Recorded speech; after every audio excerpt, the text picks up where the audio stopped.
How many people here consider themselves a foodie? That's the new thing now, whether you're a foodie or not. Have you decided you're one of those yet? A foodie, somebody that, a foodie would be a person who would actually travel someplace far away to go to a specific restaurant. That would that, have you done that?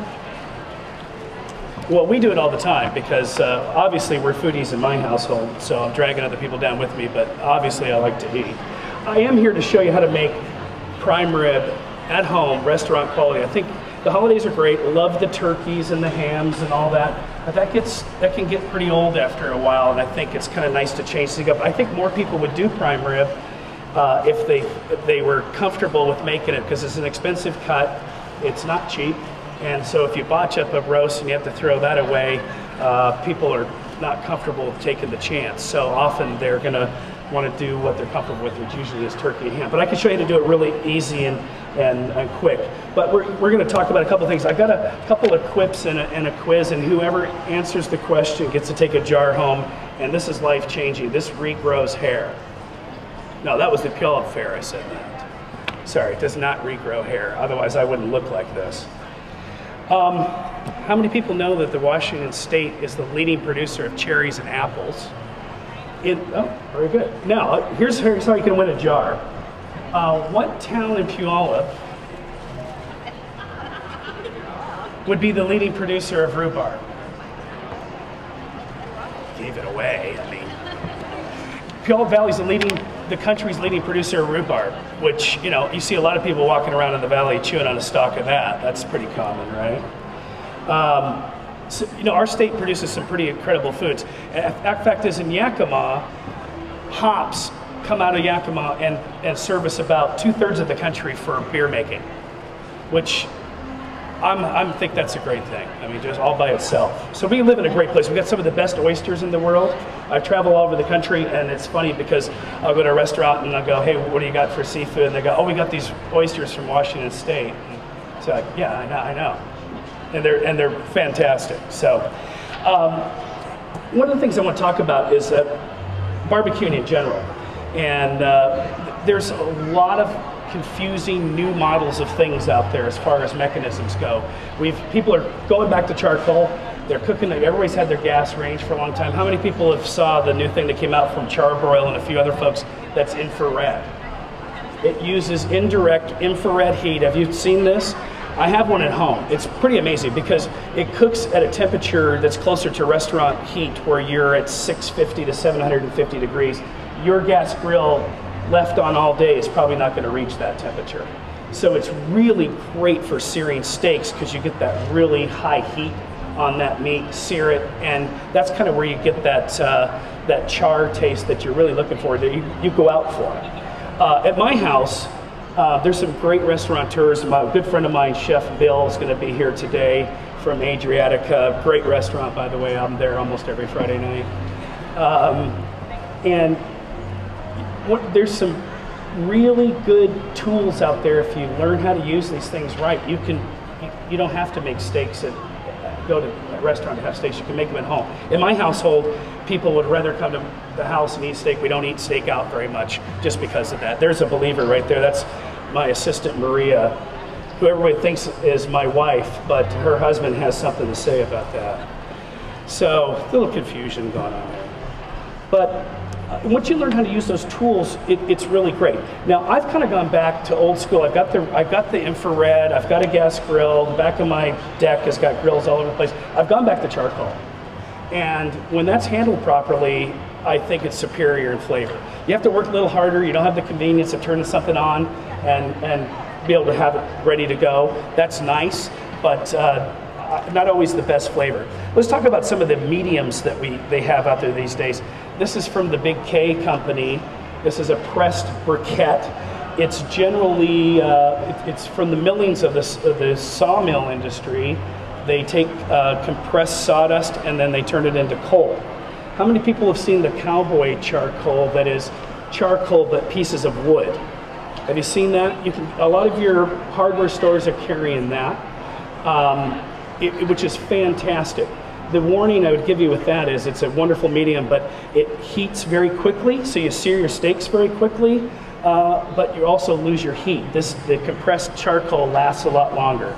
The cowboy charcoal, if you wear it wood, or real wood charcoal, is kind of not for novices. You've got to kind of get to where you get that timing right. It's much different than regular charcoal.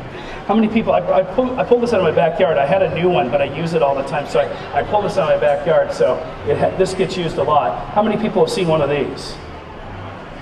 See, when my dad, bless his heart, back in the 50s, helped the petroleum industry by dumping a bunch of lighter fluid on our charcoal. And then for a lot of years, I thought steaks taste like oil. And you don't have to do that anymore. This is just the handiest mechanism. They're in all the hardware stores. I had it upside down. You basically put however much charcoal you need in here, put some, hey Chef Bill. Hello.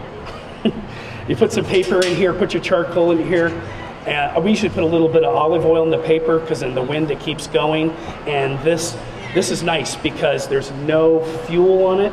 It tells you when it's done. It's glowing red hot. This handle stays fairly cool, and you can go over there and dump that into your charcoal cooker. Put it all into one side and do indirect cooking.